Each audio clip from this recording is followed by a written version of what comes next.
So I've got 8:30, Tony. Does it look like we have the majority, if not all, the committee members on now? We do have a quorum, Jamie. So why don't we go ahead and get started and call the meeting to order. Tony, for introductions, can you just go through the roster instead of trying to have everybody speak at one time and call each person's names for introductions?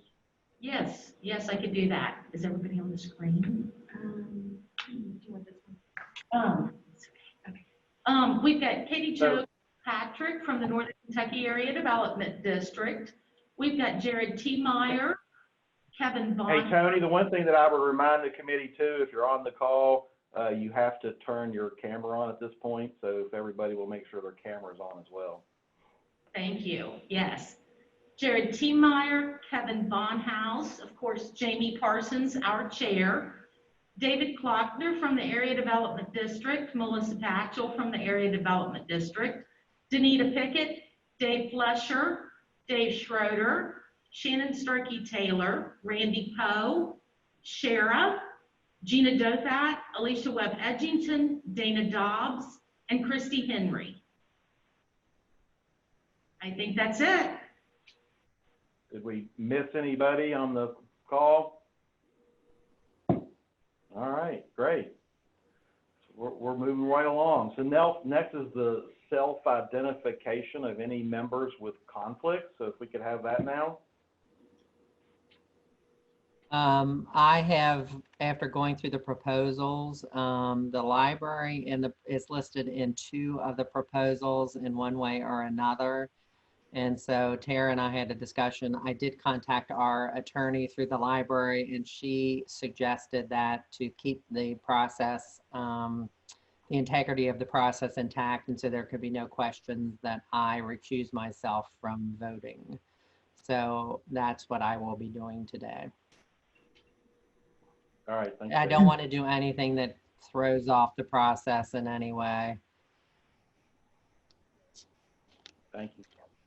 Alicia Webb Edgington, Life Learning Center. All right, thank you, Alicia.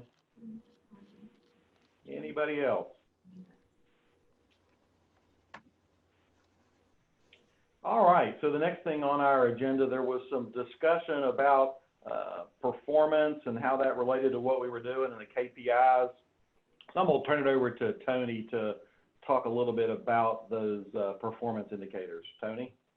Okay, just very quickly, usually we do performance like the month before the meeting, so it's fresh in everybody's mind. So after we had a couple questions, I just wanted to state that the current subcontractor, Brighton Center, they met or exceeded all performance standards, and there was no findings on the monitoring visit. So we did post those so that you could look at them, and I'm sure you all did. But we just wanted to make that statement because we did have a couple questions come in. So that's it. Jamie, could you question for the last minutes? Yeah, so if we go back to the approval of the minutes on June the 9th, we need to get approval for those. So if I can have a motion for approval of the minutes on June the 9th. So moved. A second? Shannon. Shannon first, we have a second? Second. Thank you, Kevin. Mm-hmm. Any discussion? All those in favor? Aye. Aye. Aye. Any opposed? All right, the minutes are approved. The next thing that we wanted to do is have the applicants introduce themselves and state their name and title. So as we go through this process, we as a committee will understand who is answering our questions from an applicant perspective. So I'm not sure who would like to go. Let's have the Brighton Center. The Brighton Center. Good morning, everyone. I'm Melissa Hall-Summer. Can you all hear me? Yes. I'm the Senior Director of Family and Economic Success for Brighton Center. Thank you. How about career team? Hi, this is Anthony Terlizzi from Career Team. I'm their Chief Performance Officer, oversee contracts around the country. Nice to meet everyone. All right, and Community Action Commission. Hi, I'm Rhonda Chisenhall with Northern Kentucky Community Action Commission. I'm the Vice President of Community Development. All right, thank you. So the next item on our agenda is a item related to the RFP process. There was a second request in that process that the committee members are aware of as we reviewed the documents. The Community Action Commission was a little late on submitting that. So as the staff worked with the state to get some direction on that as far as what we needed to do, that direction was that we needed to hold a vote today to see if we could allow the submission of the new executive summary and then the new 6-month budget. That was the additional request that we had. That was submitted by the Brighton Center and Career Team.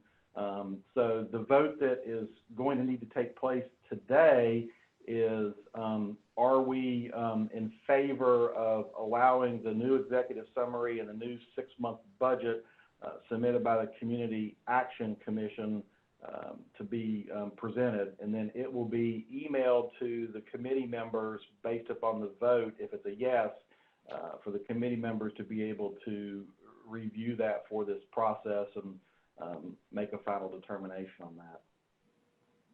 So this will need to be I'm assuming, Tony, this will need to be a roll call vote? Yes, well, it doesn't need to be a roll call because we can see everyone. Okay. But yeah, we do need a regular vote, so. All right, so do we have a motion on the floor to accept the new executive summary and the new 6-month budget from the Community Action Commission?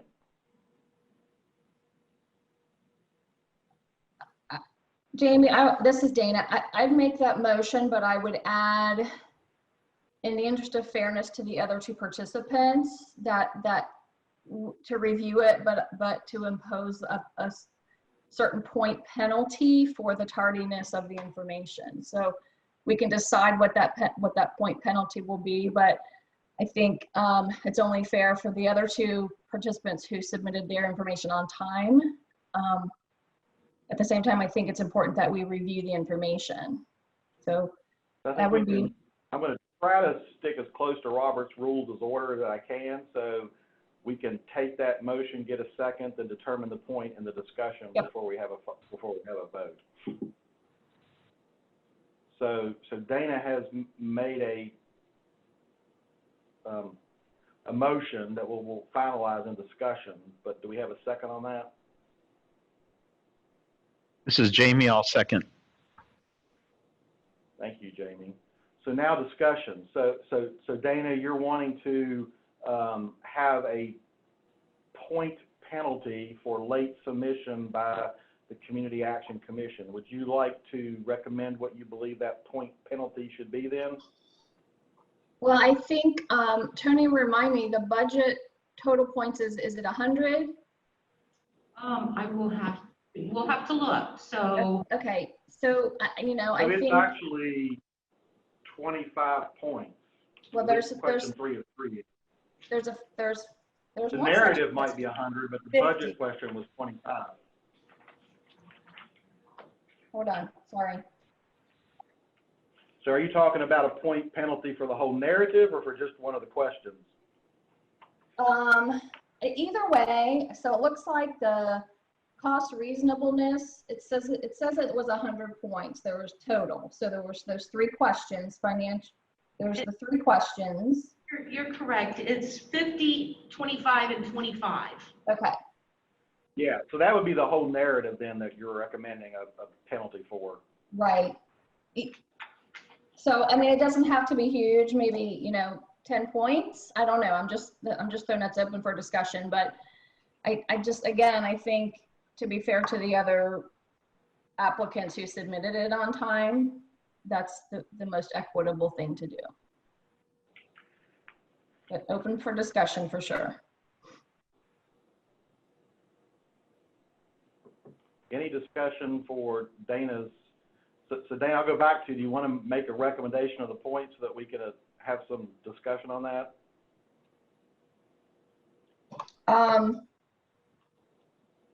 I will say a max of 10 points. Okay. I know that's kind of squishy, Jamie. Sorry. I don't want to. Well, we got to start the I want to discussion give- somewhere, and I figure since you made the recommendation, Yep. we'll let you do the points. Yeah, So, yeah. Let's say is there any 10 discussion points, and about- then we can go from there. So is there any discussion in regards to disagreement on the 10 points?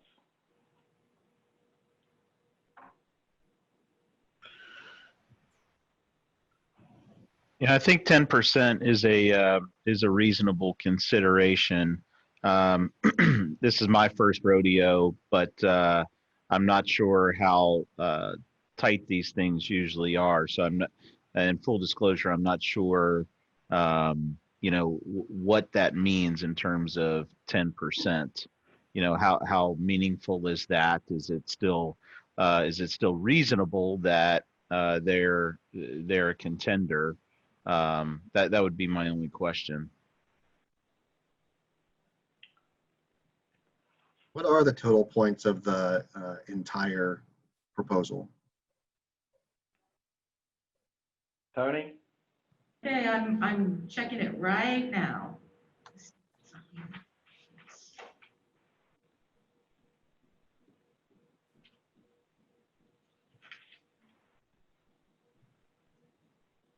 Tara, can you add two so that we don't? So Dana, when you thought through this, have you thought about, since it's the whole narrative now, not a question, and there's 3 questions in the narrative, do you think we should just take 10 points off of any of the 1-3 questions, or how do you propose those 10 points get divided across the 3 questions? Because when we have to go to the scoring part here at the end, we have to score each of those 3 questions. Yeah, that's a good point. So I actually, Jamie, wasn't thinking that level of detail. I was just thinking total points in that section. But we could certainly look at whichever section we think that's most applicable to, and we can apply it to that. And if we want to do 5, if it's a section where it's 25 points, if we want to do 5 points, I'm okay with that. Either way is fine. I was just thinking total 100 points is what I was thinking. Yeah, I understand the total 100, but when all of us get to the end of this, we have to go through and score. You know what I mean? We're going to have to do something for each question. Yep. Unless the staff has a different idea of how we can just lop off 10 points as a whole. We can't just subtract it from the total points at the end. Yeah, David, can you do that when you do the tallying after we've all Yes. done our points? Can you just take 10 points off the end? Yes, that was what I was going to do for the meeting today, just so we can get the aggregate number, and then later we can discuss if you want to analyze the results in more detail. Yeah, I don't see it. I think that's fine if you can do that. It helps us from a scoring perspective that we don't have to worry about it. You can handle it on the back end. No. Yes, exactly. You can score it the way you have planned on it already, and then we'll adjust in the end. It doesn't have to be connected to a question necessarily because it was an additional step. Right. And the questions were pre-weighted, so. Yeah, that's what makes it safe. Yep. Yeah, well, I mean, I think it should, Trish, I think it should be related though to the budget questions specifically, but not to one of those, not to one specific one in that section. Correct. Yes. Yeah. So back to Tony. Tony, were you able to tally up the points to answer the question? We are working on it. We want to make sure we get it right. So. Well, it's in 3 sections, and the one part is 50, the other one is 200, and the other one is 100. So that's what I heard, So it's 350 total, David. Is that what you're saying? That's, yes, because the first narrative, first narrative is 50 total. Narrative C is 200, and narrative D has a maximum of 100 points. Okay, so 350, that's what we got also. Yep. So 10 points is basically slightly less than 3% over the entire proposal. Yes. No, I'm just a little confused. Were we talking 10 points or 10%? Points, Points. 10 Okay. points is what Dana points, not percent, proposed. points. Okay. It's 10% of the budget section, but not 10, but 3% of the total. So points, David. Okay. Yep. I just wrote that down.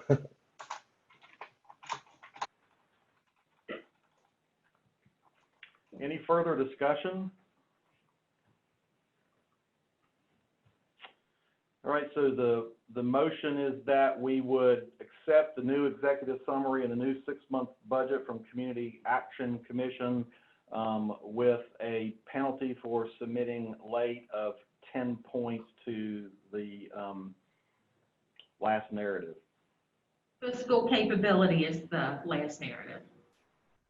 Fiscal capability. Any further discussion? Okay, do we have a, all those in favor of the motion? Aye. Aye. Aye. Any opposed of the motion? I abstain. And then any abstentions? I'm The abstaining motion as passed. well. Thank you. Alicia's abstaining. All right, the motion passes, and if the staff could send that out to the group, that would be great. So we're now getting into the actual review of our RFPs. Just want to remind the group that, you know, both the PY members and the WIB members can ask questions, but only the program and youth members are the ones that can actually vote. Also want to remind the PY committee members that they, you know, should have some form in front of them to help them document as they go along here, because this morning you should have seen in your email box the final electronic vote that David sent through. So you want to be able to go in and complete that final electronic vote in the 15 to 20 minute break that we will have later on. You know, we are going to be going over each of the narratives, B, C, and D, to give you opportunities to ask questions. And so with that, I'm going to turn it over to Tony to let her walk us through those narratives. Okay, well, first of all, Tara just the budget, the new budget and executive summary from CAC. The others were on the website, so we're not gonna look at those right now. You can look at those when you start scoring or when we're talking about the financial capabilities. But just so you know, they should be in your inbox. If not, if you can shoot Tara an email and she will resend it. So we're not going over each question. Just got mine, so it worked on my end. Okay. As I said in the training, we're not going to go over each question. We're not reading the questions. You have all done your homework and you've read everything. And so what we're going to do is we're going to look at each narrative and we'll open it up for questions. So the first narrative is provision of one-stop operator services.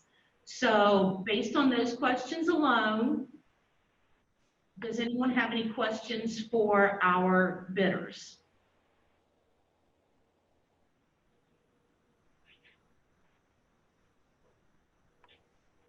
I think I do, but hang on a second. I'm trying to get Tara. I don't have the new budget. Can you send that to me, please, on my Gmail?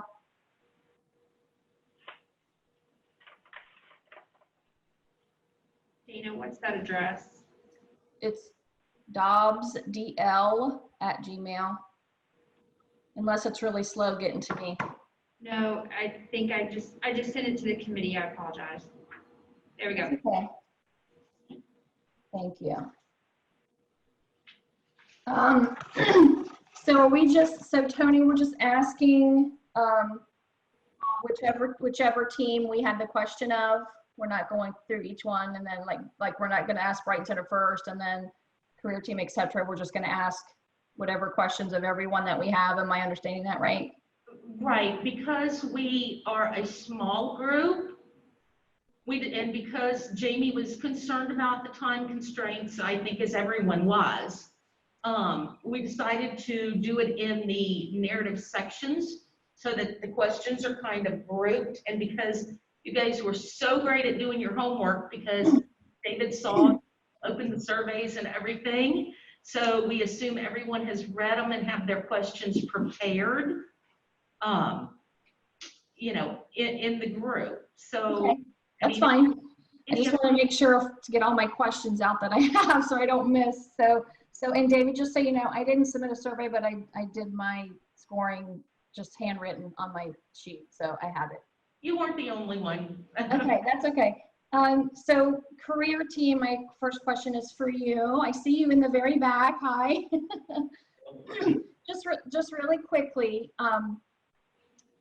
in your proposal, you talk about, is it a career edge? Am I saying that correctly? Yes. Okay. I'm not, some folks may be more familiar with that than I am. So can you tell us a little bit more about what that model is? Just kind of just give us an overview. You probably did in the proposal, but it would help for me to hear it. Absolutely. So before we submitted, we had Career Edge in a line item in our budget, but it has since been adopted by the state of Kentucky for every single workforce board, pushed from the state. And Career Edge is an online learning management system. So it has job seeker content, it has job seeker tools, it has assessments. So this can be shared in like a classroom setting where you have an instructor. It could be self-directed. We could do our internal assessments or intake. Typically in this model, like how we use we have a contract in South Central Kentucky, very similar kind of contract like this. Before we enroll people and really fund them, we want to make sure on the front end they're getting the content. They actually demonstrate that they're willing to go through assignments with us and a back and forth. So we really engage them on the front end to ensure that they're going to be a positive outcome. Career Edge is accessible on your phone. It's accessible at access points. So we try to, so the model with Career Team is, yeah, we have our brick and mortar sites and we have our staff and we have our access points, but we want to continue to increase access in the region to our partners and to our participants. Okay, great, thank you. And so, thank you for that, that's helpful. So I have a kind of a specific question. I saw in your proposal that you, excuse me, work with. Hey, Dana, when you ask your questions, do you think you could tell us which question you're directing? That way the rest of us will know kind of what section you're talking about for scoring. Yes, absolutely. Thank you. Sorry, excuse me, just a second. So it's narrative B, it's question 3. And it's talking about describe knowledge and experience with WIOA and or WIA. And so Career Team, again for you, I saw in your proposal that you've worked with, I think it was South Central Kentucky. Can you talk about how you will develop those contacts and those connections with the Northern Kentucky area? Because I don't know that you worked in this area, in this community. Very accurate. So South Central Kentucky, we received that contract in 2018. At that point, there was 2 brick and mortar sites and there was 4 access points.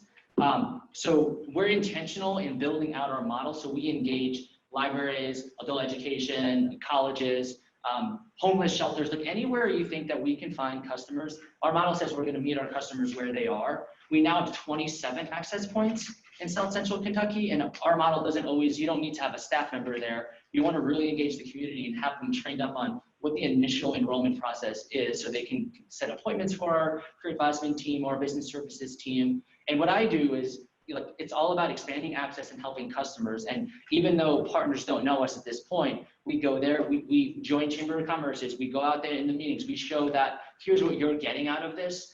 This library, okay, you want job seeker traffic, you want customer traffic, you want employers, you want to see that you're helping people, and we collaborate in those efforts. So I think as an honest and true broker, as someone who really wants to help participants, I think that's where we come from, and we hold each other accountable. So one of our core values is we don't ask others to do what we are not willing to do, and we always lead with that when we talk to community partners. So the Kentucky is one example, but I mean, we're doing the same thing in East Texas, where we have 14 access points over 10 counties, and that's a huge region, 10,000 square miles that we're serving. So we have to go in all these rural counties and have different service delivery models and the way you go about how you approach your chief local elected officials. There's a lot that goes into that.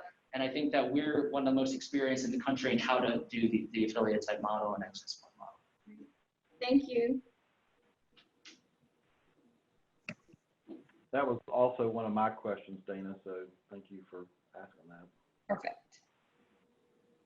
Okay. So on to the next question, and I don't want to feel like I'm hogging the time, so any of the members chime in. So question 4, it's talking about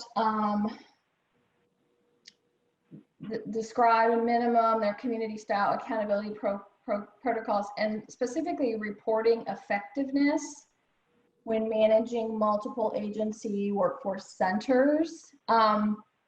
Career team, I'm really not picking on you, I promise. I promise. It's just because you're new, and I want to learn as much as I can. So I couldn't really see in there the reporting effectiveness piece, and I know so I know you've done this work in other regions of Kentucky and other states. So can you talk a little bit about your effectiveness? Like, do you have numbers that you can cite about how, like, placement numbers or anything like that? Because if they were in the proposal, I apologize, I missed them. This is question 4. So I mean, so I'll answer that question directly, but we handle different funding streams and funding sources across the country. In Texas, we have 14 different funding streams that we have to manage. So that's all the WIOA, then TANF and SNAP. And in South Central Kentucky, we have adult facilitated worker and youth. And our youth metrics, we were 3rd in the state in youth last year. So the way that we do it is obviously we report out on the state systems, and then internally our performance management is, we do weekly all staff meetings. We make sure we hold our staff accountable with clear and direct goals. Not only do we have WIOA performance indicator goals, those are important, but we also have to have volume goals like enrollments and exits, because just because the percentage looks great, you want to make sure that you're spending the dollars that are allocated to participants. So we track that as well. So when we do that, I mean, we can cite numbers across the country. Some of them will be relevant, but our participation numbers in TANF, I mean, we've been in Washington, D.C. and Delaware for over 12 years in each location, just to show the long-term relationships that we have due to good performance. And in Kentucky, that center was last in the state when we took it over in 2018, and it's made dramatic improvements. Great, thank you. In community action, I really have the same question, specifically with this particular proposal. Again, if it was in the proposal, I apologize if I missed it, but I didn't see like specific, and I know this might be new work for you, but can you talk a little bit about reporting effectiveness and how you would achieve the goals that particularly WIOA has in place? Yeah, so, we have done workforce development, not, in this capacity, but we've managed the senior employment program for over 45 years, and actually, have in the last 5 years have expanded that. We cover the Lexington area for that program as well. So, we're used to the reporting effectiveness and measuring the effectiveness of bringing people in, training them, and helping them to gain employment.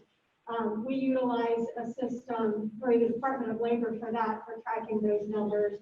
And then for our agency overall, through the Community Service Block Grant, all of the objectives and measures that things we have to measure, outcomes for that. We have a system called Castanet that we use that measures most of what we do through our agency. And we would utilize that system for this as well, as far as tracking those who enter into the program, tracking their progress, and tracking their success, their employment, and then we track that, through the senior employment program and our clients with all of our other services and programs. We track them 6 months out, 12 months out, and 24 months out. So, we do that follow-up as well afterwards, and utilize that Castanet system for all of that. Okay, thank you.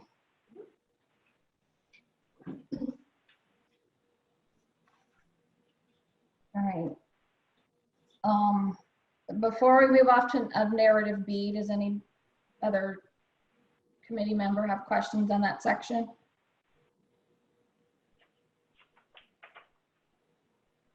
Excuse me.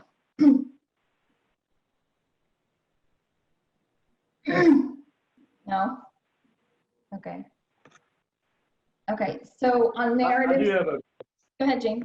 I do have a question on narrative B, and this is for Community Action Commission. When you talk about, your experience in providing customer service, service coordination, continuous quality improvement, can you tell me a little bit about your results with those things? So any continuous quality improvement you've done, has that resulted in better outcomes? Just talk to me a little bit about your discussion on results. Okay, sure. So as part of our ROMA measures, that's really how we track our effectiveness. And so we're always looking at that just to ensure that our programming is the programming that the community needs and that it is successful. We are helping clients achieve results. We engage the community in that as well. So every year we do a community needs assessment where we get input from the community as a whole, the clients that we serve, the families we serve, leaders in the community as to what is needed in the community, what services are needed. And then we're also looking at that and tracking that and using that to guide the programming and services that we provide to the families in the community so that we are providing services that are needed, and then we're tracking that through our system and ensuring that our staff are helping those families to get real results and outcomes. Thank you.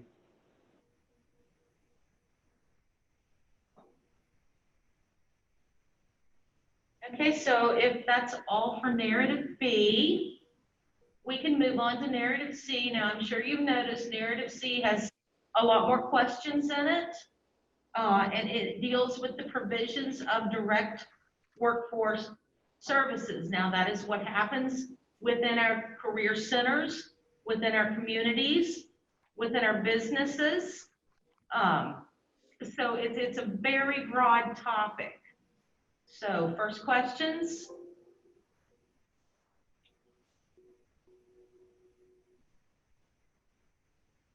So career team question 2 is related to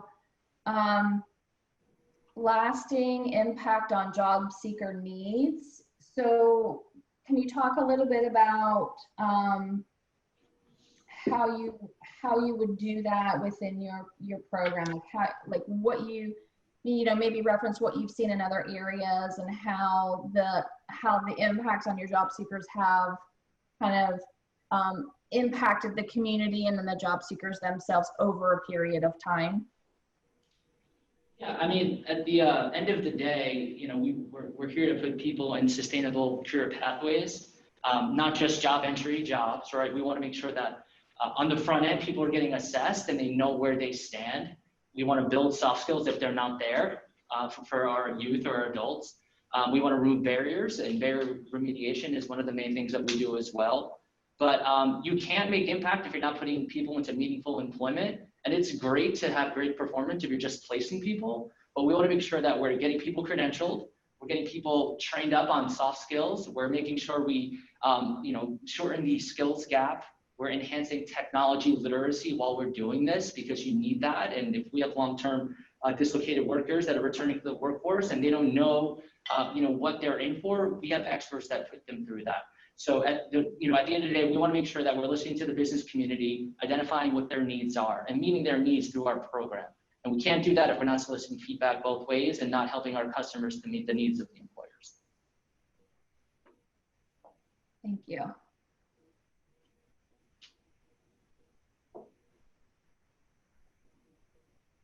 I had a question for career team, back to question number 1.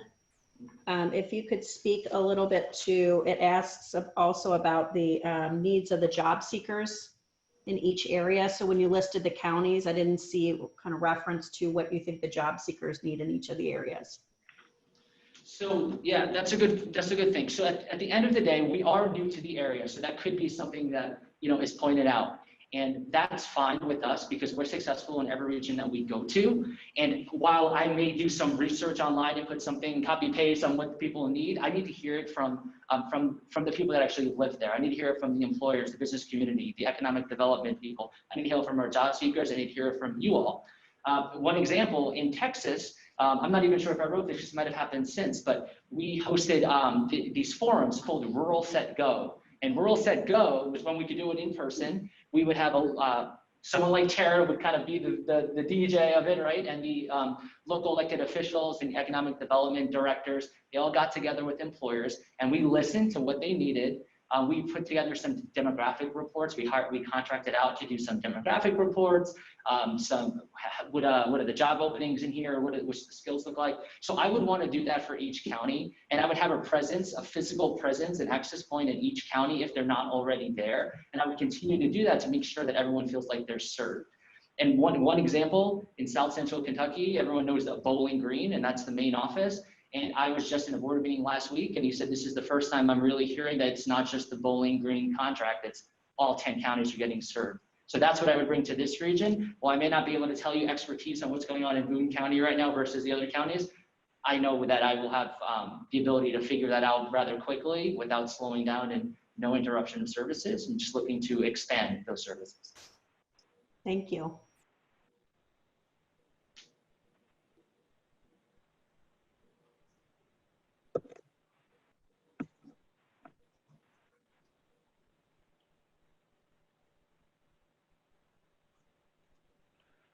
So this is Jamie on question 2. And this is for Northern Kentucky Community Action Commission. When I was reading the RFP, it was just a little vague on, what's your approach in regards to working with other services in the community to achieve that lasting impact on, the seeker's needs. Can you elaborate a little bit on that? Sure. So we would work with other groups and organizations. We have a proven track record of being able to do that. Currently with our neighborhood centers, families come to us, we assess their needs, and then assess what resources in the community are there to help them. And so if it's something that we can't provide ourselves, we're connecting them to those resources in the community to put them in contact with the help that they need. And so we would partner with other organizations in the community in all 8 counties to ensure that those coming to us for workforce services are having their needs met. We're assessing them, we're helping them develop a career path, and that we're connecting them where we can't provide that direct service, that we're working with other resources in the community to do that. And part of our proposal, of course, is to partner with the Life Learning Center on those reentry services. So, we would partner with other organizations as well, Veterans Affairs, different organizations. And we do a lot of that now through our senior employment program, just in helping those clients that come to us needing to find employment. We partner with organizations in the community to place them at host agencies to help them to gain skills based on the job that they are hoping to secure. So we place them at different agencies and partner with different organizations in the community to ensure that they're gaining the skills they need to gain the employment that they are desiring. Okay, thank you.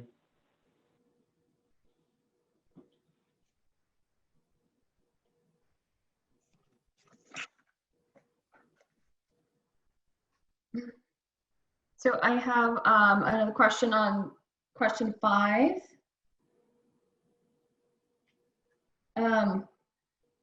career team, can you talk a little bit about your work with specifically trade and TAA? I wasn't able to pull that piece out of your proposal. Yep. Sure. So we have some contracts where we're not doing that and the state does it, but we hold a contract directly with Texas to do trade as a facilitator and doing eligibility and giving funding for courses and training. And we also do it in Kentucky. We have 1.5 FTEs that are working on trade. So, we get the case that comes in from the state and we do our assessments and we fund them through trade. So, and give the trade applicants supports. We work very closely with the state staff because the way, obviously, the Kentucky works with the approvals, you have to work very closely with your local state representative. If you want to be successful, you have to be on the same page, make sure they're good, good communication. And that's unique about Kentucky. In Texas, they just kind of let you do your own thing. In Kentucky, you work closely in partnership. So we do have experience in those two states with trade. Yeah, Kentucky's definitely a unique animal in it. And I'm sorry, you said, so assessment and then, so your particular services are assessment and then getting them into training. Is that what you said? Yeah, so we do assessments, we enroll them into training, and then obviously when we exit them to make sure with their follow-up, and as they're in classes, we want to make sure that they're receiving travel supports is typically what we do. Okay. Probably the same thing that goes on here since it's a state, the state program. Great, thank you. Sure. And then really community action, it's kind of the same question. Any experience with working with trade or TAA clients? Yeah, not to my knowledge. We may have, but to my knowledge, we do not have experience working with trade. Okay. Thank you. So is that, wait, I did have a question for you. So the TAA services, is that relating back to the rapid response? Tony, can you answer that? Well, rapid response is and I'm just going to give a really, really brief rapid response. The team right in center currently goes out into businesses. They help businesses to, find, if they're closing, they help their employees find work. They may work with an employer before they close, maybe to, help them find a better way to do things so that maybe they don't have to lay people off. So they do some, before work, but the rapid response primarily is, if a company is closing down or they're laying off, they're going to go out and they're going to work with those employees to help them get trained or get into a new job. As far as trade applies to those companies that are moved overseas. And so there's a special pot of money. It is very much regulated by the state and federal government. They do the same rules as regular dislocated workers do not necessarily apply. They aren't limited by our $3,500 a year for 2 years. And there's other differences, but that is the brief version. Okay. And Tony, the rapid response, the example was IRS. Was that was one of the? Yes. Okay, yes. Thanks. Yeah. I just want to make sure I'm putting that with the right thing. Thanks, Tony.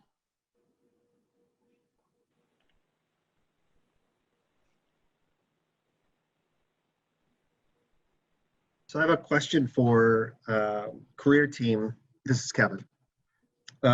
This is question 6, and it talks about the connections with the community resources. And so as potentially a new provider coming into the area, certainly, some of the other folks that are involved in this RFP, have been here. They've built the relationships with the community partners. What is career team's process for coming into a new region to develop those relationships, and then what kind of time frame would you need to develop those relationships and kind of mitigate the risk of any kind of service interruption? Thank you for the question, Kevin. I think when career team comes in, we're aware that, especially if there's long-term incumbent providers, we're aware of the sensitivity of that. When we come in, we're not looking to change over the staff completely. We want to maintain people that are doing good work and have, match our values. So that's just one thing when we first come in. The first thing I like to do is build trust with the existing staff because there's change. And if you want innovation and you want increased access, like career team is the provider for that. So we want to make sure that the staff we hire are for that as well. And then when we go out to the community, I mean, right away is our priority is obviously there's no interruption of services whatsoever to the clients just because career team came in. And I can say that we're doing this right. I'm in the middle of a startup right now in Tennessee where we, in the Upper Cumberland region, where we're doing that. It started October 1st, and we're in the middle of that right now. No interruption to services. And they have offices kind of everywhere. They have physical offices that require people everywhere. So you can think about how much resources that is around the country, around the region. So you have to make sure that you're staffed correctly and you're integrating and you're continuing services. That's number one. So when career team comes in, we're not going to say, let's stop for a minute. Like, no, we want to continue. We want to make sure we understand local policy and continue the services. And then to going out to the community, I mean, that is the one thing where I think our strengths are. We deploy our management team, myself. I mean, I would be here in the region for the first 2 months, making sure that relationship is activated, like physically in the region, doing that alongside with our leadership team that we hire, and then our business services team to engage employers. So we would explain, we talked through the transition, but I think where we lead from to make impact is to show that we're here to help people, and we want a mutually collaborative relationship for that, and that at the end of the day, we're here to bring some innovation to the region and some increased access. And I think those are the big takeaways that I would talk to the community partners about. I mean, we've opened up one of the first access points in Warren County Jail in Kentucky, and that's a relationship that I cultivated along with their board director, just to talk to when inmates are going to get released 45 days. We go there and do some training and we connect them to the career center. Like, that's just one example. There's multiple examples of all new partnerships that we developed through the library system and my colleges. And it's going there and leading with, you have something and here's what we want in return and here's what you get out of it. And that's what we're going to do. And we're going to come with a sincere and honest approach and very transparent in what we do. And if there's tough questions that need to be asked, we answer them, and when I was, you can't see this. I mean, I'm wearing I don't know if you can, it's a New York mask, right? And so I had to operate a center in Harlem in 2017. And I came in as an external provider and became that local center director. And I had to sit in front of a lot of politicians in Harlem and get grilled about what's the company's motives, how are you going to integrate, how are you going to serve this community like the previous provider. So we're experienced in doing that. And I think that even for the incumbent provider, we're not, trying to, we want to try to enhance services and collaborate with them as well. I know that, there's a big reach there in the community for a lot of the nonprofits in this region. So we want to, integrate and work with. Thank you. Yeah, this is Jamie. I have the same question, but for Brighton Center, from the standpoint of, as the current incumbent, how do you think you've done with relationships? Thank you. Thanks for that question. Brighton Center's been in this community for 52 years, and our relationships, we cannot do this alone. The partnerships of the WIB, the partnerships of the agencies that we work with, we have a strong continuum of agencies in Northern Kentucky, and we totally lean into those agencies. And when we, the way we show that is not only through our local and regional, but with our national partnerships, with our work bringing innovation in. And the key to those partnerships really is about knowing it's kind of, when you think about, ducks, we take the lead, but we also know how to fall back and let others lead. I think about the things that really impact our workers and really impact employers, like early childhood education, like reentry issues and reentry services. And we've got key stakeholders. You are sitting in those seats right there that we work very closely with. We also have a tradition of asking our customers Every 4 years, we do a strategic plan since at the 60s. And our growth and our ability to innovate has come from our ability to partner with our customers. And that partnership is building trust for a community. We sit on the executive committee for the Safety Net Alliance of Northern Kentucky, which has grown from 133 partners to 193 partners. We meet twice a month talking about those issues that are on the ground, especially since COVID, moving things forward, because a strong safety net is what catches those folks from the workforce and gets them back up into those working situations. It also is a safety net for employers, because we really look at, when employers are making those decisions, and it came up before about rapid response and trade, we are really innovating our region rapid response. When we looked at it within the last few months, what's happening across the state, what we do is so much more in depth for our business partners around rapid response and for those incumbent workers who are getting laid off. And that means we bring partners to the table. I think about the work that Community Action is one of our 13 MOU partners, and you've got to hear a lot about their services.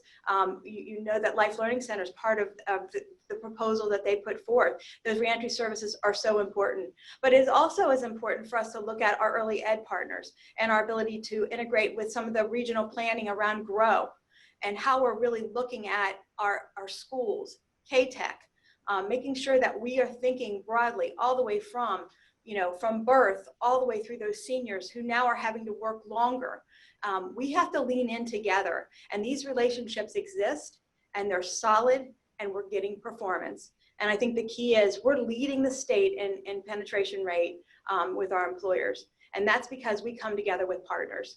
I think about healthcare partners, the innovative things we're doing with St. Elizabeth around internships and the work experience that we're going to build out in the next 3 years. We are looking at work experience broadly. We're meeting with Gateway. We're meeting with Navigo. We're talking about work experience. We don't want to replicate. We don't want to be the region that steps on each other. We want to be the region that locks arms and moves forward and make sure that we are wise about how we're using our resources. And we feel like we're the people to bring that together.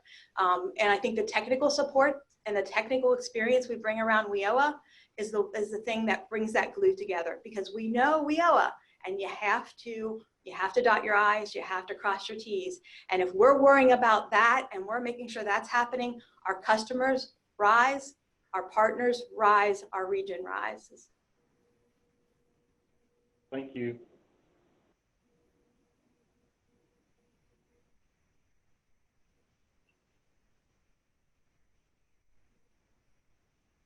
This is Jamie. I've got a question regarding question number 12. It's regarding rural communities and a presence. I'd like to ask this of all three of our applicants. Career, could you speak to what does presence mean? You had mentioned that there's going to be a presence in all of the counties that you represent, but what does that mean? Is it are you going to have boots on the ground, or is it going to be a virtual presence? Can you be a little bit more descriptive? Yep. So boots on the ground is hard because there's limited resources, right? We don't have $15 million in budget that we can just staff people around each county. So we have to get creative.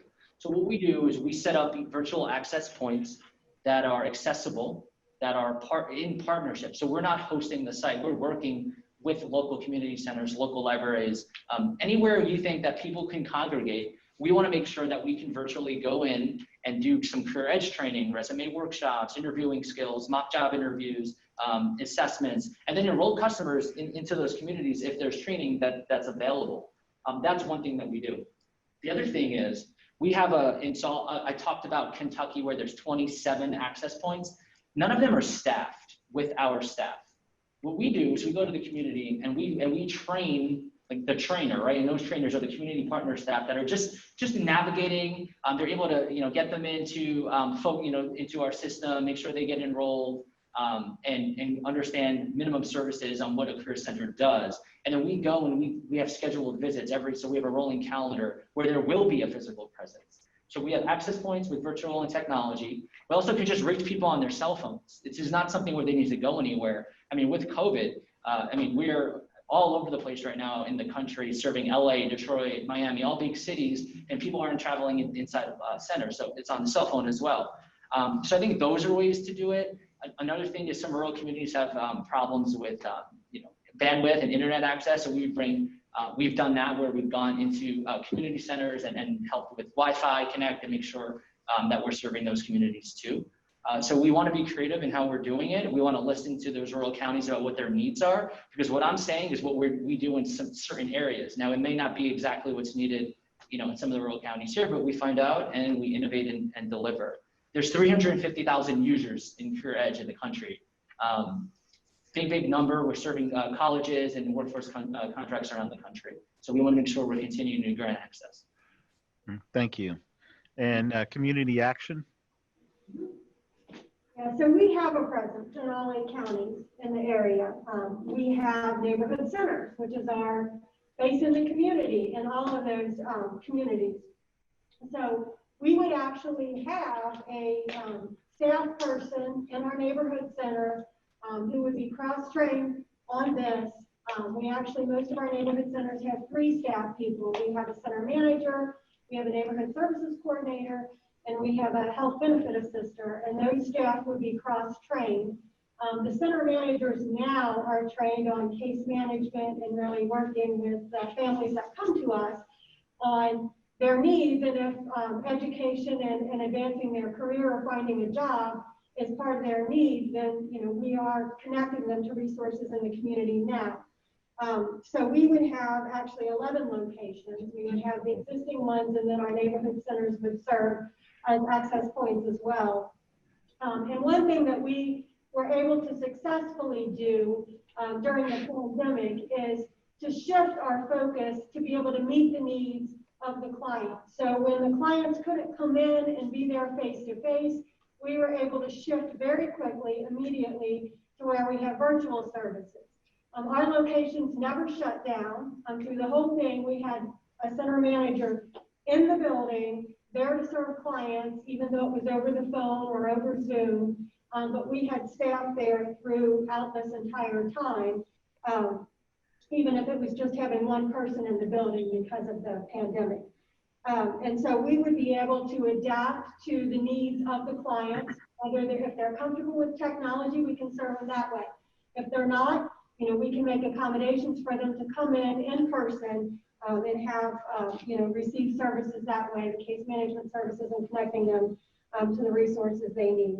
And then we would have staff, of course, in Kent, Campbell, and Boone counties as well in the existing locations, and then in addition in our neighborhood centers there in Kent, Campbell, and Boone.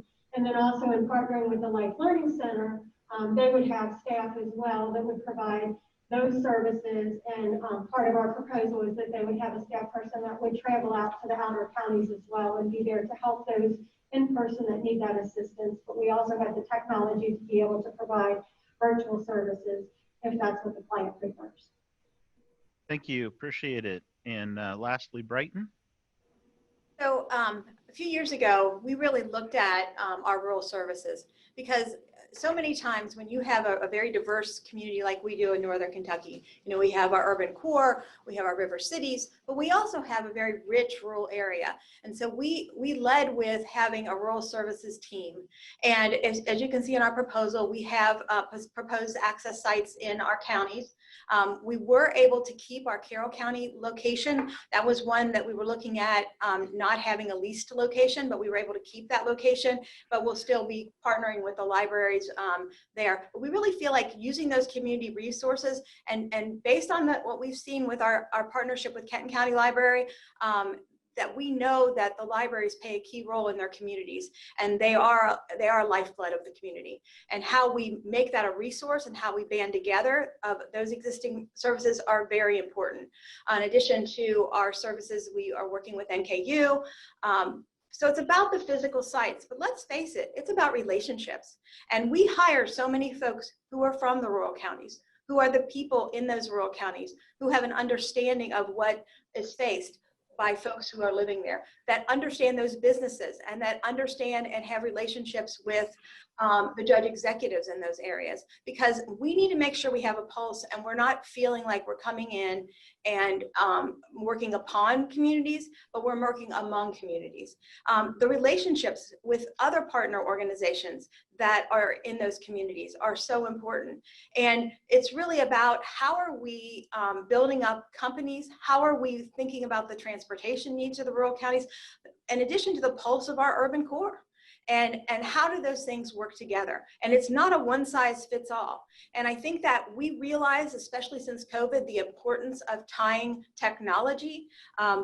We are lucky enough, and career teams talked about the fact that Career Edge has been rolled out in the state. So Career Edge is in Northern Kentucky. That platform is something that can be accessed, and we're looking at how does that work with the state system, and how can that be a resource. But in addition, it is important that we realize and acknowledge the digital divide. Nobody knows. I see our folks from the school up here on the screen. Nobody realizes that digital divide. Then if you have kids in school, or if you have neighbors, or you've tried to work from home, those of us who have the resources to have those even have technology issues. And so it's really important that we're leaning into the systems that are trying to bridge that digital divide, but that we can't lead with technology. We have to co-create with technology. And that means being present and having an ability for folks as senior workers age. They're less likely to use technology, but they're still out there working, folks. They're still having to go to work every day. They're still having a job search. They're still the ones getting laid off. So it's important to look globally, that we look at technology, we understand and maximize and capitalize on technology, but that we co-create a system that works for everyone and that makes our services from a Career Center perspective truly accessible. Thank you.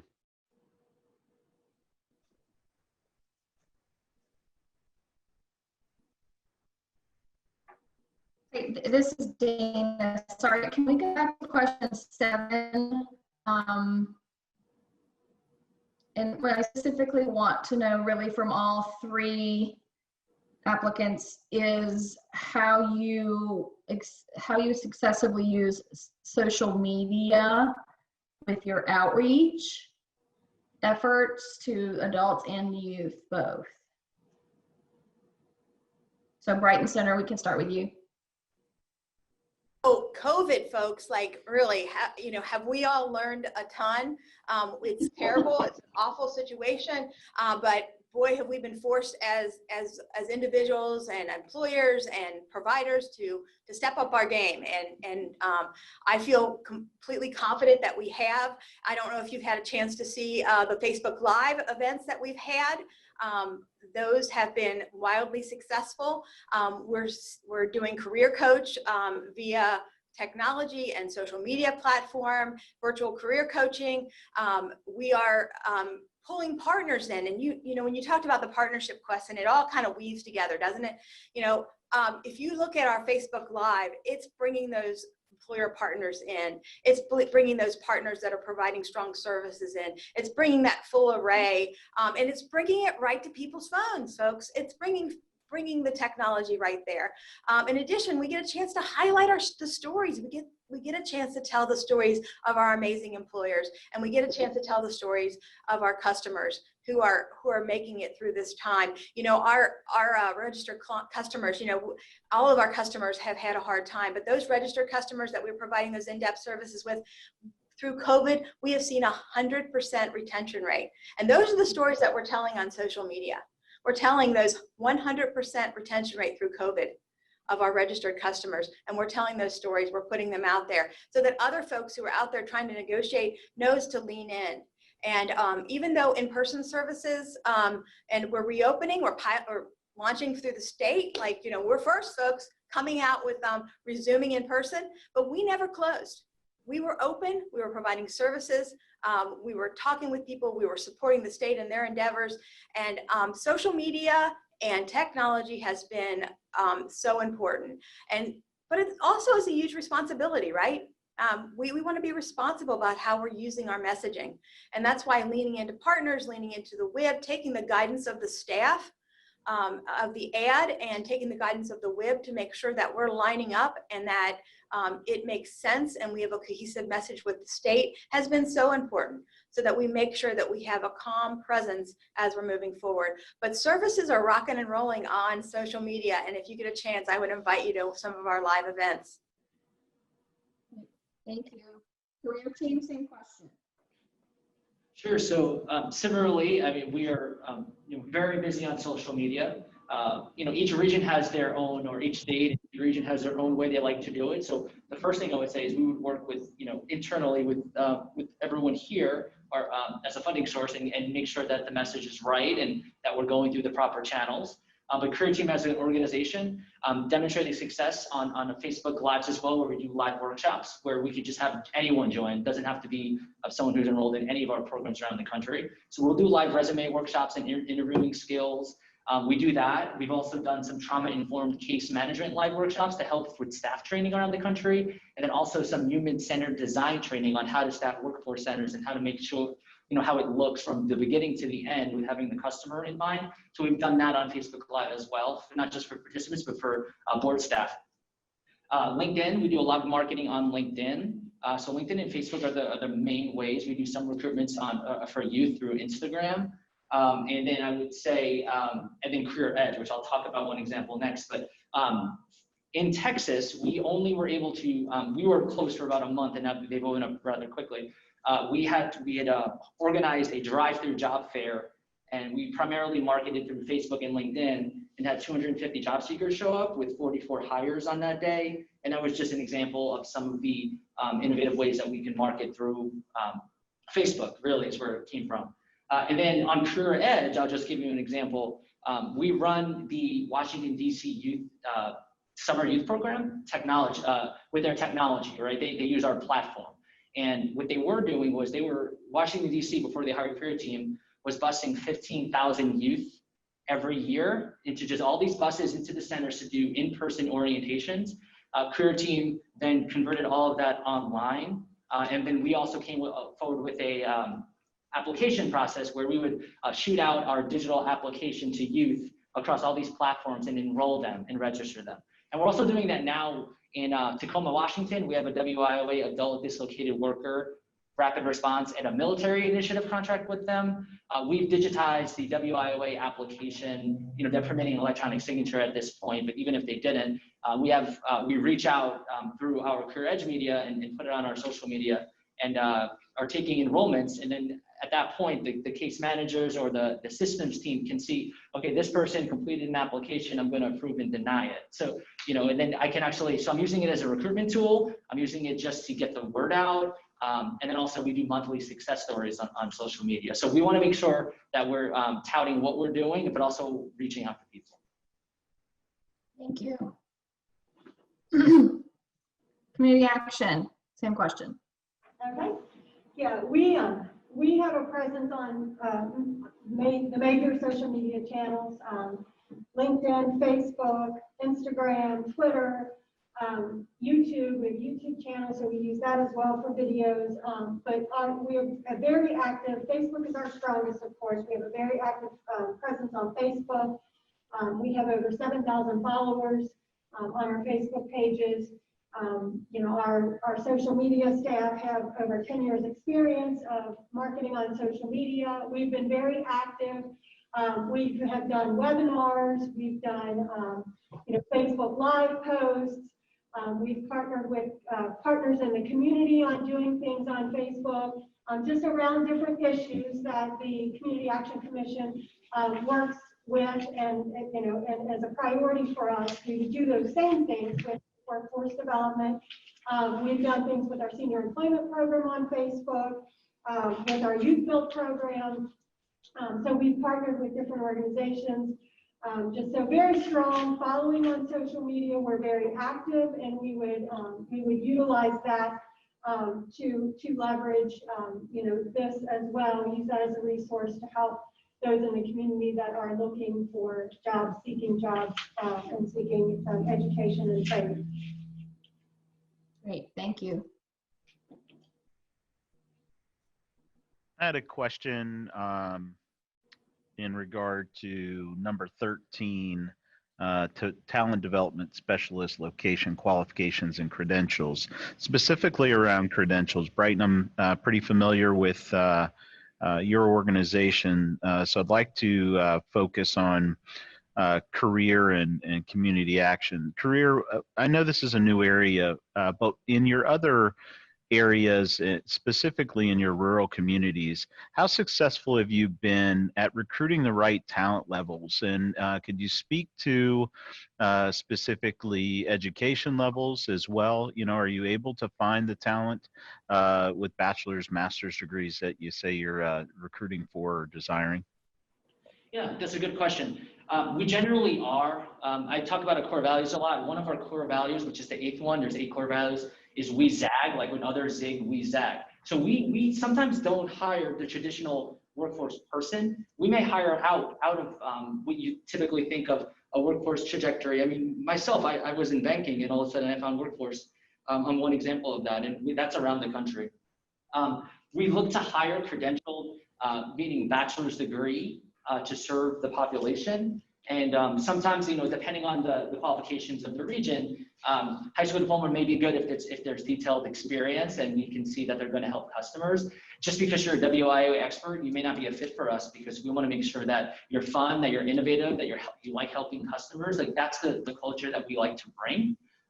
So, you know, we look for that. For credentialing, we every year, every 2 years, we get our career advisors nod up certifications, certified workforce development. And then we also have an internal training called CTLU, Career Team University, where we have an employer engagement academy, which is a 2-week in-depth training that involves you having to go out to employers with someone who reviews you and watches the pitch. So we want to internally certify our business services team.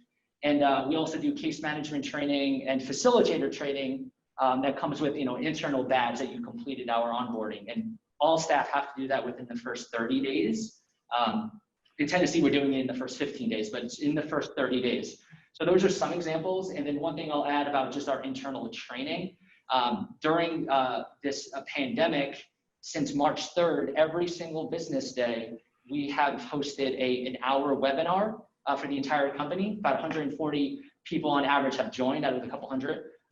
And we do different professional development topics, might be presentation skills, might be email etiquette. It's a good way to connect and engage the staff. A lot of them are working from home right now.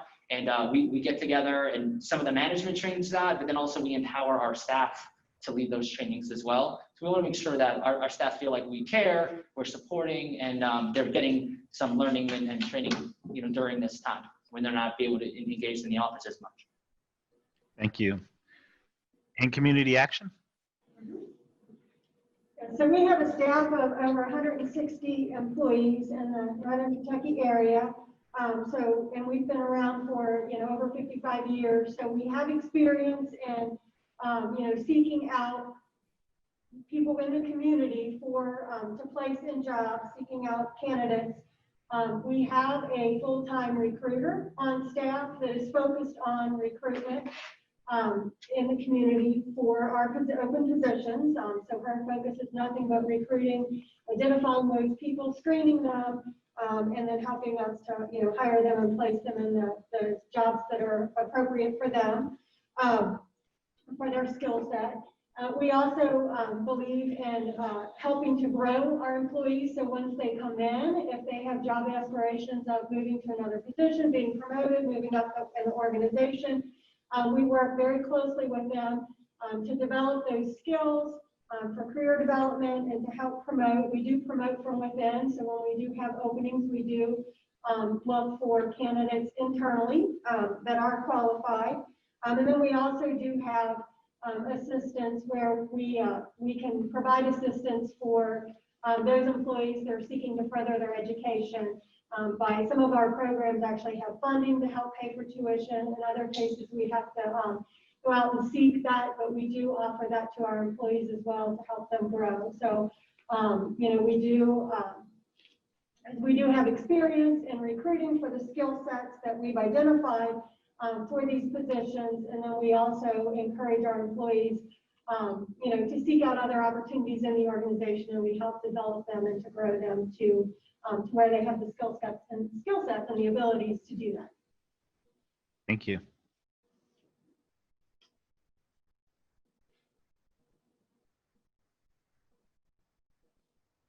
I want to go back to question 8, if I can. And this is about providing innovative solutions to the employers. We focus a lot on individuals out in the community. Certainly, the other half of this is the employers. And so I'm curious from all 3 applicants, what is your strategy? It's actually twofold. What is your strategy for determining what the employer's needs are? And then what is your action plan for communicating the services that would be offered and engaging the employers in those services? We can start with Brighton Center.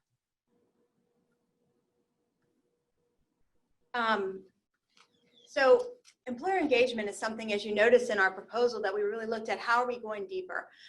We've had this contract a long time, but it's because we have never sat still and waited for things just to happen. We've been a part of helping make it happen with our partners and with the WIB. And so we really looked at, and of course, has the climate changed? Absolutely. When we put this proposal in, we were talking, we knew we had very low unemployment rates. Our challenges of our employers were different than they are now, but we want to be prepared to make sure that we're talking with employers. And some of the things that have come out of over the last 3 years, we've been very integral in leading the SWATs, which is bringing groups together around employers. And that means providers. So there is a one-door access for employers. They're not having to negotiate and talk to and tell the same story 15 times of what they want. We're bringing all the providers from the workforce ecosystem together and sitting around a table and saying, how are we going to help support this employer?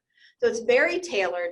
It's very responsive, and you got to think about, when we're thinking about our employers as partners, we're thinking about how do we make it easy for them. They're trying to negotiate all of these different elements of their work, and so that's not just us that has to do that. We have to think about how do we bring the ecosystem together? How are we bringing the best from the region? And I think we've seen great success with the SWATs.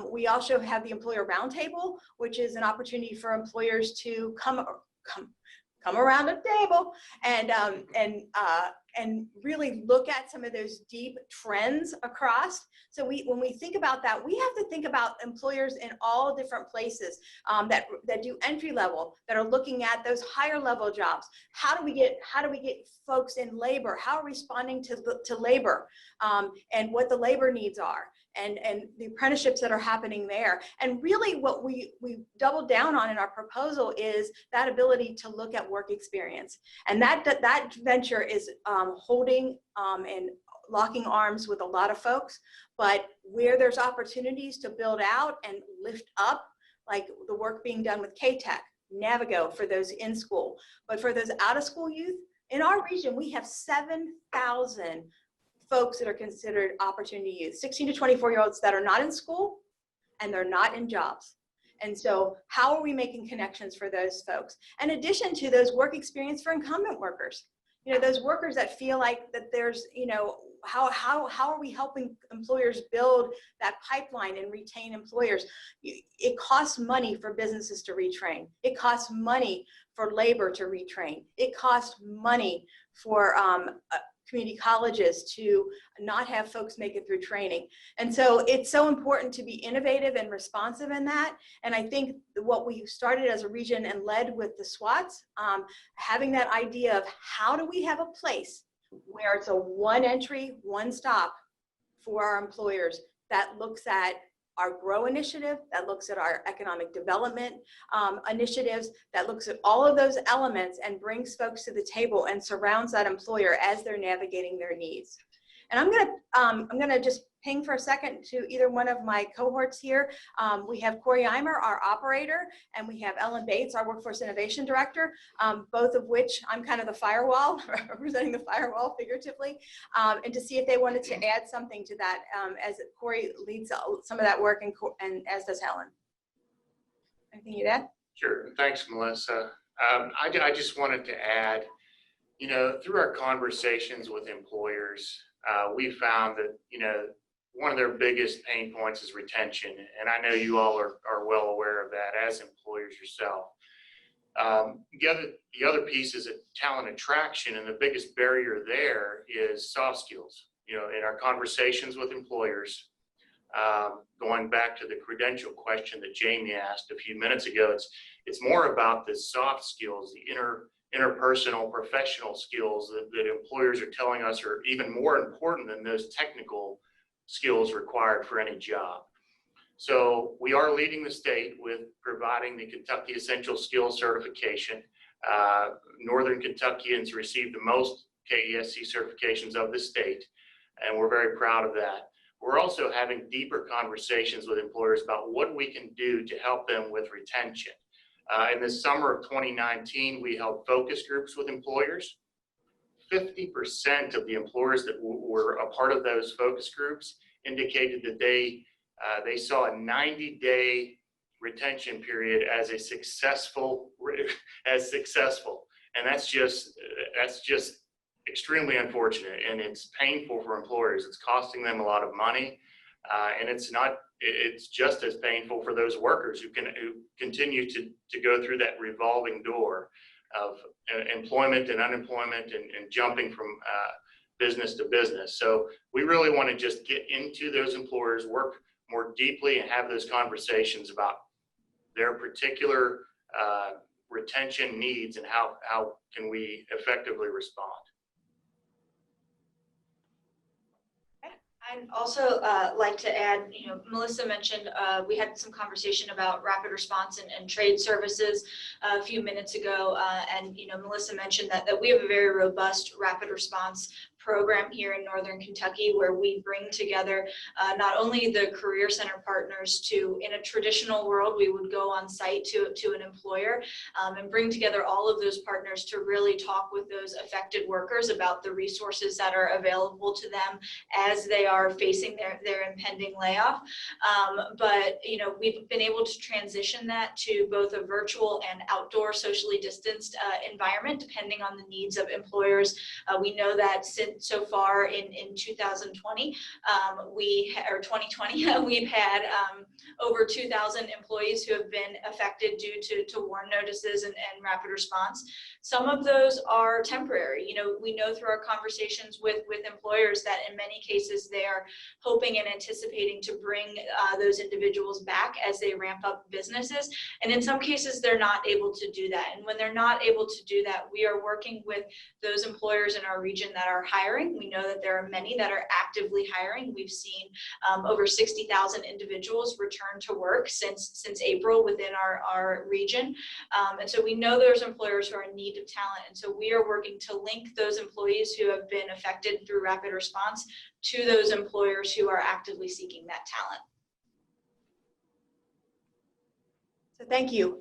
Essentially, we want to make sure that when we're looking at all the things we've done, that innovative responses have to be a key, but it has to be a response, and we have to execute upon a plan. And that is what is really foremost in the forefront, that there has to be action, and we realize the responsibility that when we are looked at, as making things actionable and results impact oriented. So we're going to try things, we're going to do things, we're going to look for impact, and we're going to go on to the next thing and make sure that the impact keeps deepening, and of course retain things that work. So thank you for your question. Thank you. Career team, same question. Sure, yeah. There's a lot there, and I think that the first thing we have to do with the business community and to aid it is to make sure that our staff understand the communities, the businesses and the industries that we're asking to serve. So we want to make sure that our business services team are experts in the field. So we know when we go out, we're talking their language. We obviously need to understand their needs and have that conversation, and that's every workforce program. Every workforce program around the country says we're going to listen to employers and we're going to help them. And that's great, but I think staff training and hiring the staff for a couple of reasons that are going to be able to close OJTs, right? OJTs, there's a lot of red tape, there's applications. You have to make sure you close on the job trainings. And first of all, the best way to do that is to be able to talk about what that is with employers so they can understand that. So we're actually serving some needs for the employers. Work-based learning. We want to really push work-based learning, and we need to make sure that our staff are able to articulate what that is and engage and understand the needs, because you know, some of the employers don't have a need until we talk to them, right? And then they understand. So there's always that. But you're asking, the question I think was about innovations, right? So we could, you know, at the end of the day, it's like, yeah, we want to find out their needs. We want to fill their needs, to supply and demand. That's great. But I'll just give you some innovations on what we've done. We held a workforce summit 2 years in a row now in Bowling Green, Kentucky, where I think it was 25 employers came, and we had some presentations, we had some employer awards, and then we had breakout groups of roundtables to talk about top employer discussions or questions that employers had. There were 10 questions, so there's 10 groups, and then we presented. It was kind of like an award ceremony, and you're also engaging the business community. They feel like they're helping, and then you're, you know, obviously getting to the root of some of the issues that they're seeing. That's important. We also had a virtual business summit in partnership with the Texas Workforce Commission, where we had contacted our local, you know, our House Representative in the region. He had hosted a little forum with employers and the economic development leaders of the region to have an understanding of what's missing, what's going on, and how can we scale up to make sure that we're meeting the needs of the employers. Understanding labor market information and in-demand occupations and what's really going to be hot for those employers, and trying to make sure that our training programs align with the employers is very, very important to us as well. And then even, I keep talking about Career Edge. We try to give our employers something, and what we do, we have something that's not, I don't think we actually have it here yet, an employer portal. And inside of our employer portal, we could use it for two things. One, it could just be employer information. So we have 35 YouTube videos about how to create a job description, what to look for in this talent, what are the pathways in here. So we're trying to give information to some employers to show that we're real true partners. And it may help some, so me saying that out loud, it's probably helping a lot of small businesses when we talk about that, right? We're helping develop some of their recruitment curriculum and how to actually do it. And so that's another way to engage.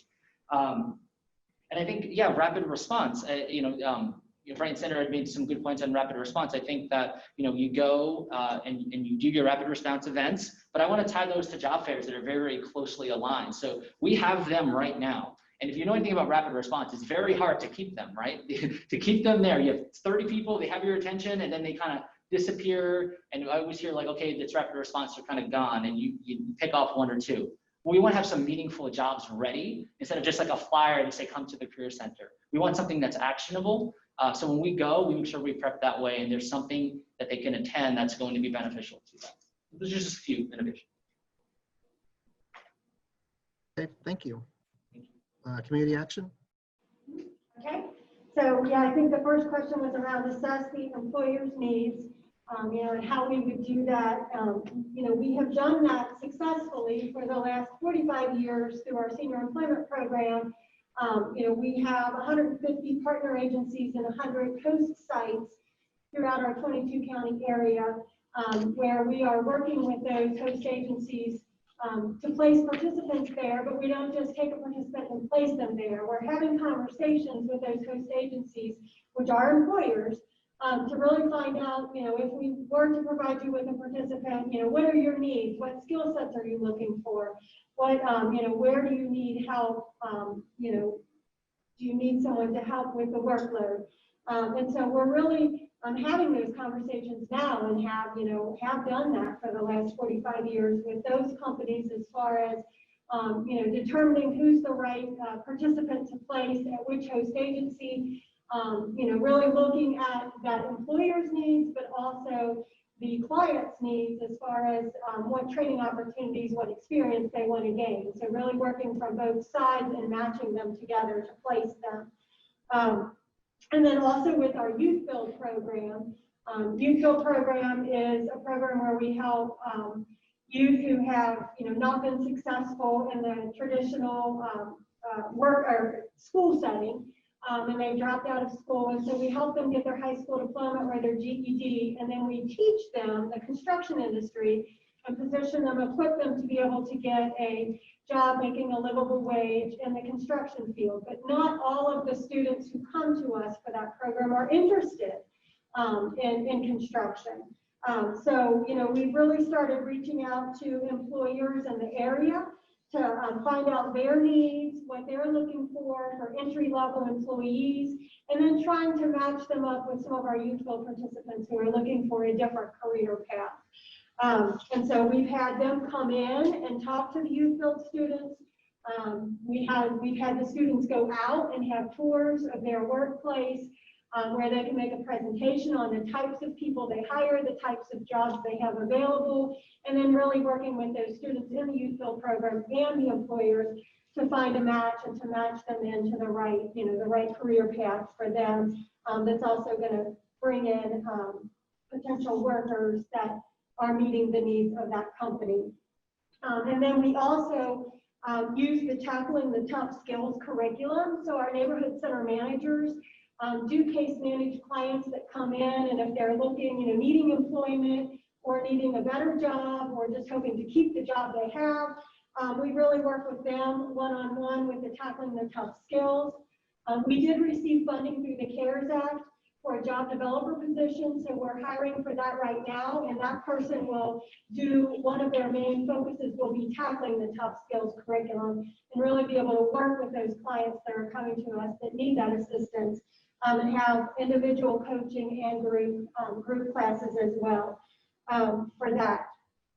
And then one other thing that we are working on with employers in the area is we did receive a grant for transportation in Boone County through the fiscal court. So we are in the process of, our van should be ready this week.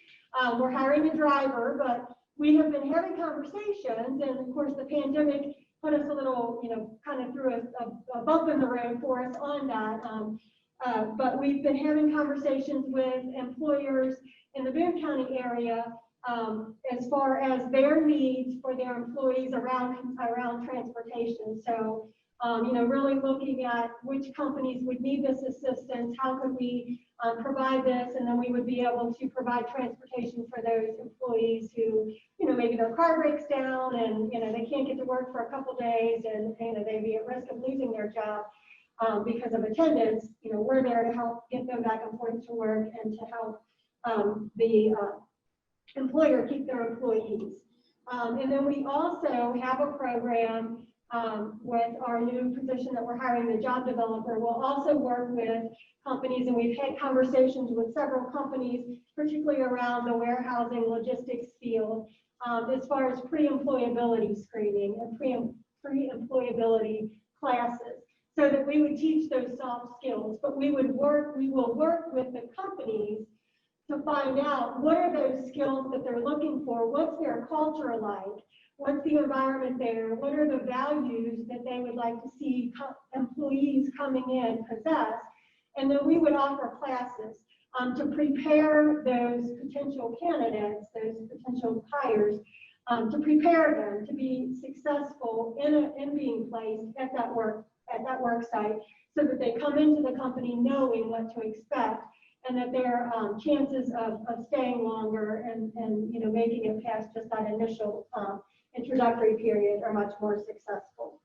And then I think everyone's talked about the kind of the rapid response. While we don't have experience with that in the employer setting, I did want to say that we do, you know, we were able to, when the pandemic hit, successfully adapt and shift.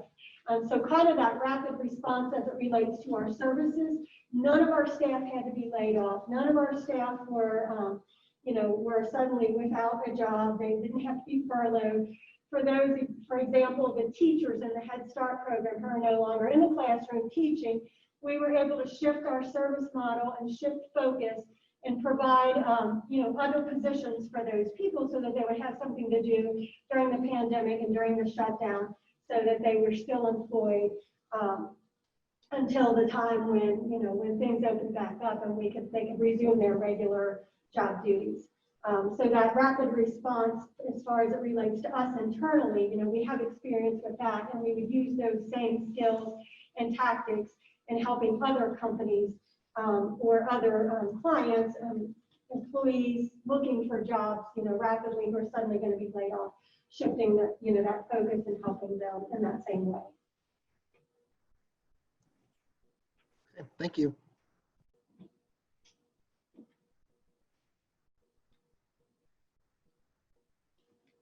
Any other questions for section 2? If not, let's move on to section 3, narrative 3, or narrative C, I should say. Financial capabilities. There's 3 questions in this section. So does anyone have any questions for our bidders?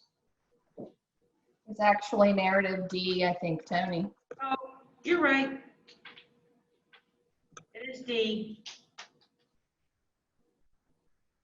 So yes, just really quickly, this is Dana. I just,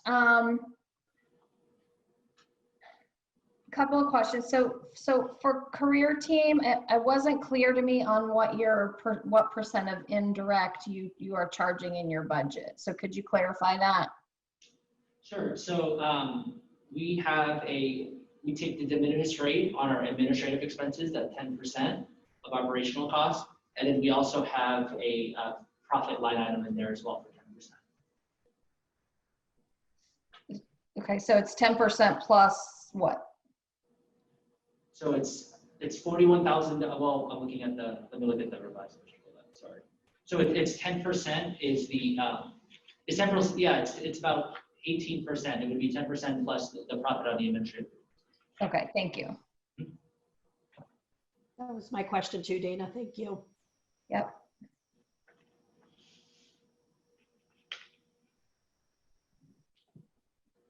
And then same question of community action. I see the dollar amount. I can't equate that with the percentage of indirect costs that you're including in your budget. Right, our indirect cost rate is 29.13%.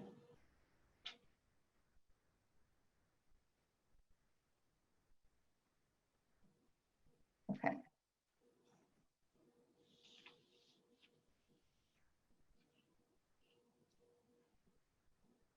And then career team, in your 6-month budget, and bear with me because I'm trying to toggle back and forth between documents, but you talked about the costs, and you alluded to this earlier, that the state of Kentucky has now adopted, I guess, I don't know if that's the right word, the Career Edge platform. So you talked about reallocating that cost to staff, and if I'm right, it looks like it's a total headcount of 1. It was a half to one program and a half to another. Am I saying that correctly? And kind of talk a little bit about that if you can. I can do correctly. So what we typically do around the country is Career Edge is a program cost line item, and it was in this proposal. But since Kentucky purchased it for the entire state, we removed it, and then I reallocated it. I think it was $60,000 in the original. So we put that towards an FTE. So that's $60,000 for an FTE with fringe, about $60,000. So that goes to the operation. Okay. That's what I thought, but I wanted to make sure I understood correctly. Thank you. That was the really one of the, besides cutting it in half, that was the real change. Yeah, okay.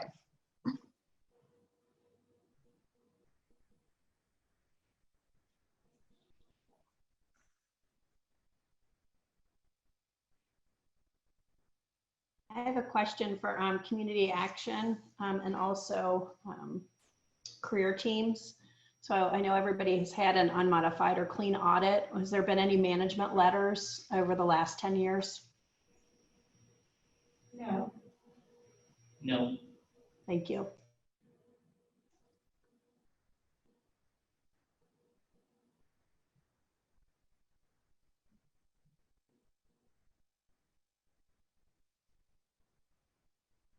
Any other questions?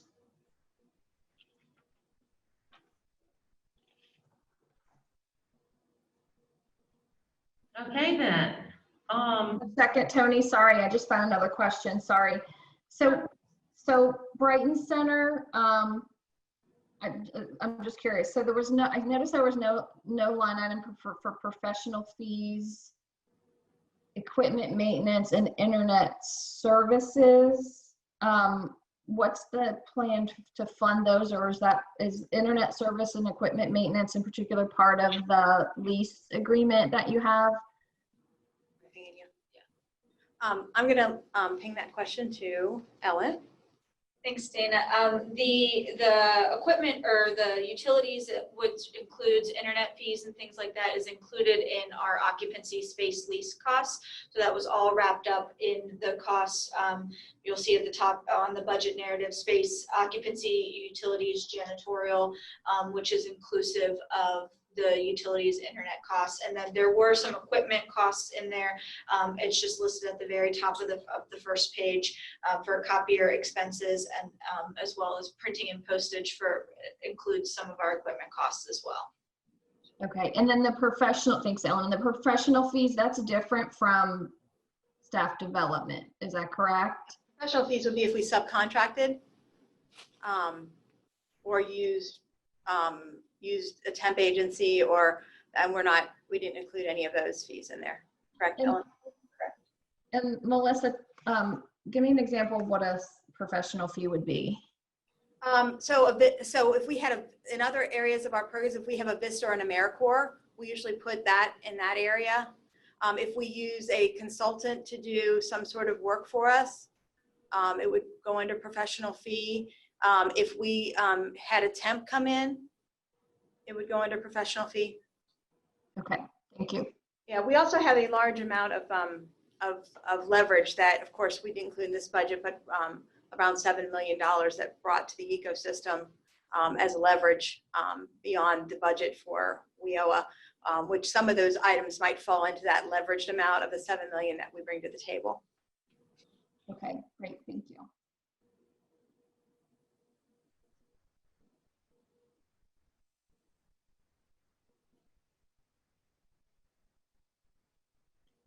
All right, any other questions?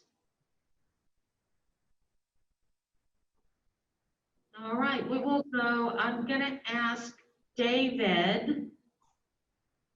Yes. Has anything to say before we start the actual scoring? I just want to remind people you have to click next after each set of 3 questions to advance to the next question. The survey form will stop you if you haven't answered all 3 questions. When you get to the end, technically it's question 91, we'll ask you if you are completed and you're ready to send it to tabulation. You'll click the yes box, hit next. The last screen is the submit button. You can go back and change any answer until you hit that final submit button. And I'm being very specific, it's not the next button, it says submit at the end in all caps. So you can go back and change any answer until then. And the open-ended comment fields are optional. That's just for the board members' convenience. David, one thing I noticed on the, because I have a paper form, it looks like there was one question that's duplicative. So I just want to make sure that people note that if it's on the electronic form that way, it looks like there's 2 question 1s, and I don't know if it's just because it was copied that way on my thing or if it actually is like that in the survey. It's on mine too when I printed it off too, Dana. Okay. I'm confused. Are you talking about narrative B question 1? I'm talking about narrative C question 1. 1 of 14 prints off twice. The only reason I'm calling it out is because I don't want that to be counted twice. Yes, thank you for pointing that out. Now the printout form is different from the actual survey, but now that you mentioned that, I'm not sure if that's in there, but I'm making a note, so I will, if I see that in the results, I will make sure it doesn't get counted twice. Thank you. So program and youth members, just be mindful of that when you're doing your scoring online. Now I would ask, so for the board to answer both of the duplicate questions the same way. Yeah. Okay, and then so you'll manage it at your end, David? Yes, yes. Okay, thank you. Dana, I've got a question under, and I'm sorry if this was, I did attend the training, if it was covered, I missed it. So where it talks, it's narrative D, question 3 of 3. It says, please note that the lowest cost best value will be a consideration in awarding the contract. However, it may not be the determining factor. How are we to, who determines if it's a determining factor, and how are we to go about that in our rating? Okay, you're just gonna rate that the way that you each individually want to rate that. At the end, someone will make a motion.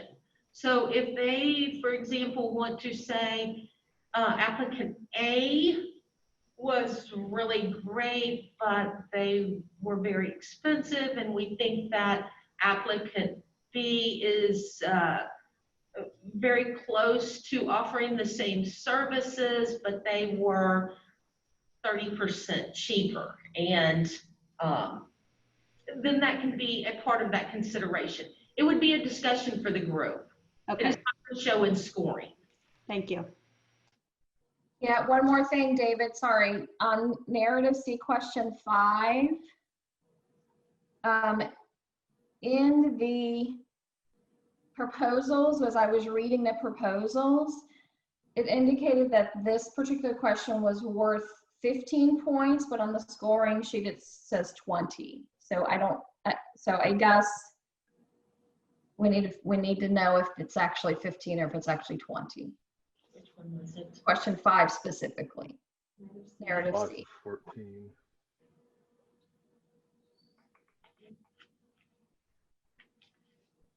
Sorry, again, we just need to make sure we get all this worked out before people start putting in their scores.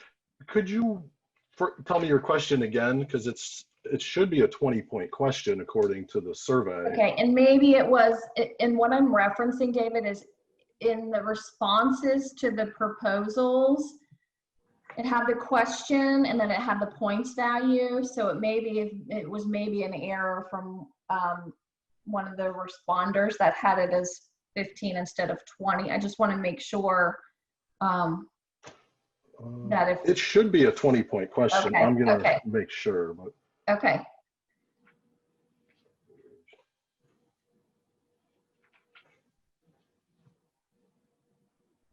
okay.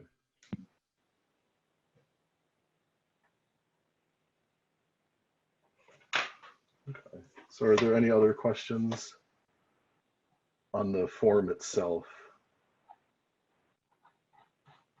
Hey, Jamie, do you have anything to say before we start scoring? Yeah, I think we've had a good hour or so of the committee asking their clarifying questions, and I appreciate the dedication everybody's had into reviewing the process. The only other thing that I would add is, I'm sure David will appreciate this, please make sure you use the email you received this morning when you submit your answers to when you're scoring. You know, because we've gotten a couple emails with a link to the survey, but please make sure you use the one you got this morning so he'll be able to calculate that. You know, we talked about a 15-20-minute recess to allow people to complete the survey and take any restroom breaks, since we've all been sitting here since about 8:30 this morning. So, Tony, do you think it's okay if we reconvene 10:40? Yes, perfect. Okay, if everybody will go do what we need to do now, and we will reconvene at 10:40 then. Thank you.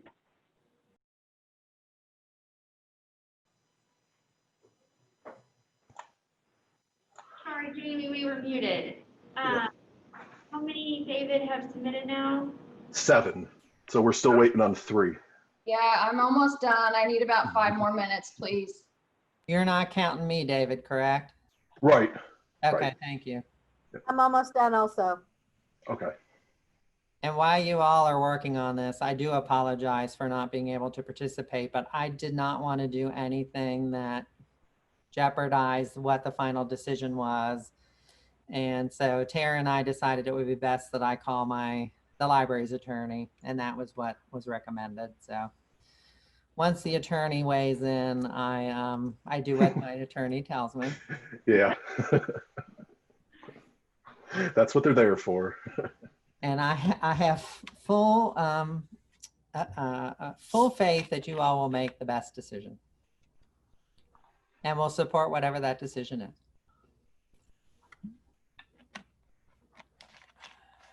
Hey, David.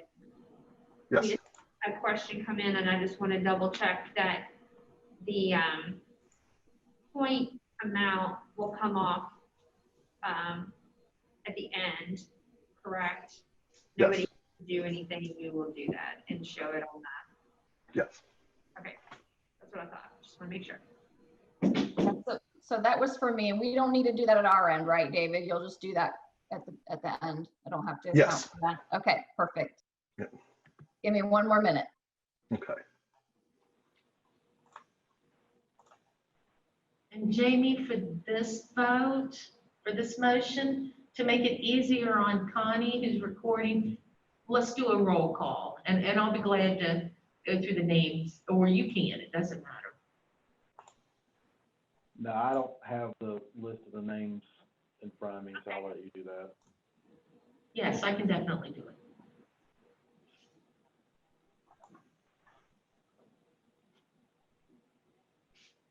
Okay, we're waiting on just one more.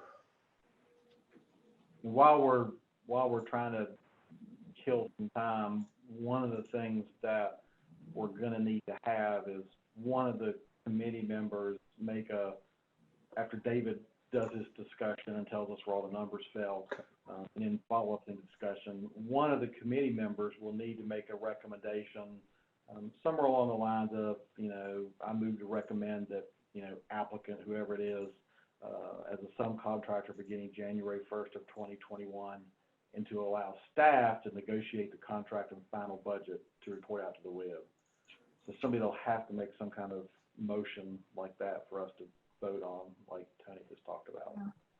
So again, a motion to recommend the applicant as a subcontractor beginning, January 1st of 2021, and to allow staff to negotiate the contract to be submitted to the WIB.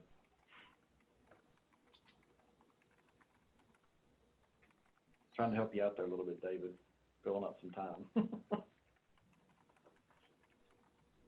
All right, so all the results are in. I'm going to turn my microphone and camera off for about 3 minutes here, and then I'll have the results. Thank you. Good. It's like the Academy Awards. It's pretty exciting being a newcomer here.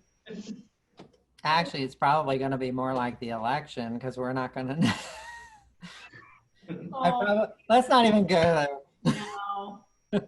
It's going to take a lot. It's going to take longer to count ballots this year. Let's just leave it at that. Yes. I have more faith in the WIB staff than I do the election process. I totally do. I'll make a motion for that. So Danita's not back. If she voted, does she have to move back to this part? I mean, I just emailed her and said. I mean, she should be simply because they will make a motion. I know. I mean, she scored, but she has to be a part of that. Hey, Tara and Tony, we can hear you all if you, I don't know if you want us to hear you, but we can hear you. We have to get someone back that left.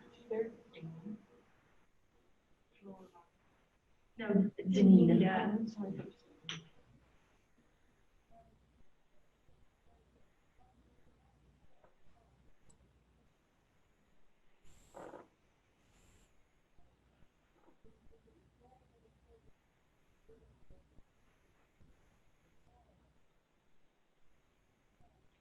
Well, again, I appreciate all the committee's work on this, having done it myself right along with you, having to read 3 different RFPs and remembering everything and scoring everything was no small task for all of you all. So greatly appreciate your time and effort and everything else that went into this. for me personally, it wasn't one of those things that I could do 2 weeks ago either. I needed to do it within the last 3 or 4 days so I could remember everything for this meeting. So it really was a lot of work that occurred in the last, for me anyway, the last 3 to 4 days.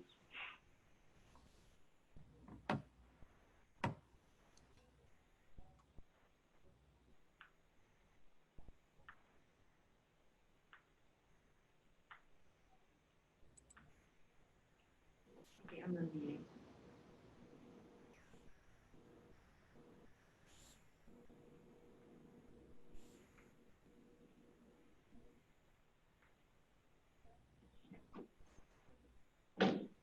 Do we still have quorum, Tony? The way you all were talking made it sound like we didn't have quorum anymore. We do have quorum. Actually, Tara's going to make a call. We had someone who scored, and they were here the whole time, but now they've left. And so, no, she's here. She's in the waiting room. We were waiting for her to get back because we wanted her to be in on the vote also. But she's back now, so great. Okay, awesome.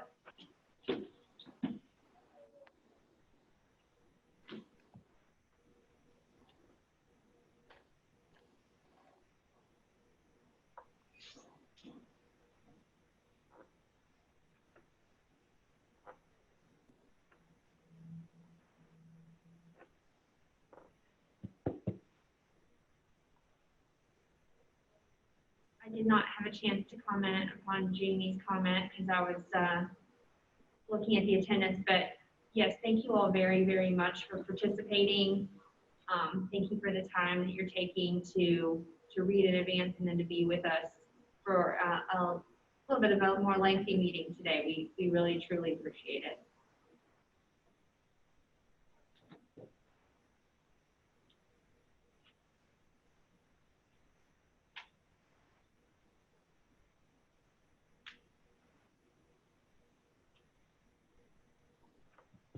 The anticipation is killing me. Me too. Okay, so I'm done. How do you want me to share this? Oh gosh, okay, that's right, your screen. Let me see if I can change the, okay, it turns out that you should be able to share now, I think. All right, so I'm just going to apologize right away. It's just the back end of a spreadsheet. That's okay, we don't need fancy formatting. Yeah, so is that visible now? It is, yes, we can see David. Okay, so Brighton Center is 3,351. Because you got to remember there's a spread. Now that I'm talking about this out loud, it doesn't make as much sense. Wait, what? It's because the questions are weighted. And so when we said it was a 350 total, that was incorrect. Because we add them.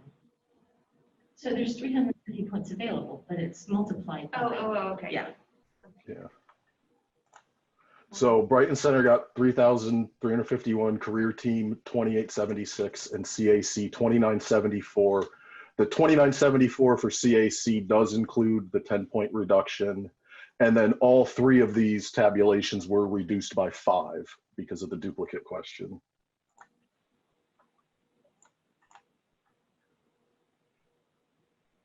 All right, thank you, David.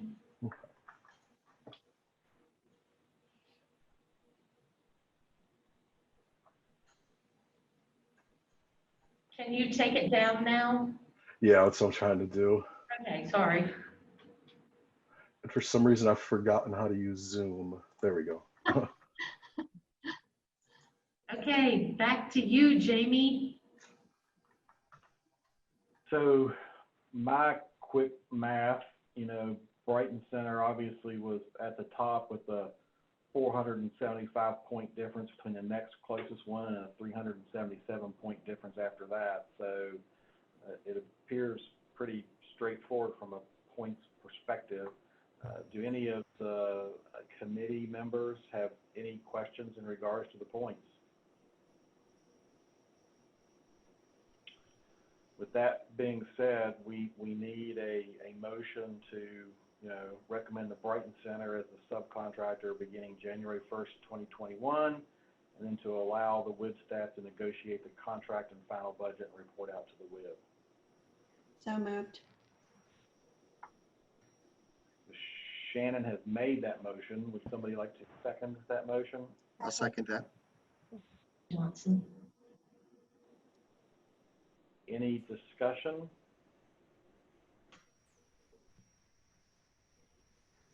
Okay, as Tony indicated before, I'm going to turn it over to her, and we're actually going to do a roll call vote on this one. So yays, nays, abstentions will all be counted.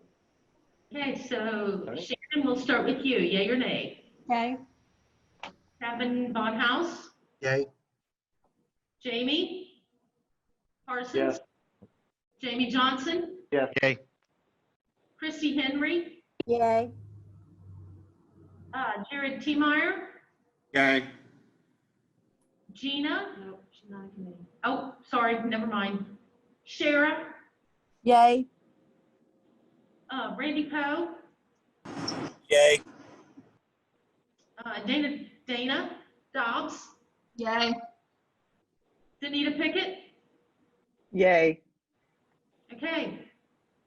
Jamie? All right. With the votes being counted, the motion passes, and we as a committee can check off our responsibilities for this for now. So we did have one item left on the agenda in case we needed it, and that is there any other business? Tara, is there anything that you'd like to wrap up and share with the committee? Let's see, I will just let you know that we are in the process of doing some certifications with our existing career center locations in Williamstown, at CVG, and some new access points in partnership with some of our local library systems. So in advance of the WIB meeting, I'm hoping to talk to Dave Fleischer today to have those reviewed by the Business Services Committee. And didn't really feel like this was something that would fit into the schedule today. But it will be something that will come up at the next board meeting. And we're really excited to extend to some degree a name with the Kenton County Public Library because they're already such a strong partner. But to really extend out some of the official relationships with some of our local libraries, especially in our more rural areas. So pleased to see that and excited to bring that to you all as a full board in November. So Jamie, I think I'm gonna leave it my update with that at the moment. We can't hear you, Jamie. It is, he's not. You're not muted, but we cannot hear you, Jamie. I don't think he can hear us either. He can't hear us either, I don't think. No. I'm not sure what happened. Can I just say while we're waiting to get Jamie back, can y'all hear me? Yes. Yes. I just want to thank all of the organizations that submitted proposals. We know this is a very lengthy process and the proposals are very specific and very difficult. And so we totally understand that, and we just really appreciate the time that you put in and the interest in providing the services to each and every one of you. So regardless of the result today, just know that we appreciate the time and effort that you put into submitting your proposals and for being here today, because it really does help us to get our questions answered. And so we appreciate that very much. I just wanted to say that in case for some reason Jamie's not able to get back on live.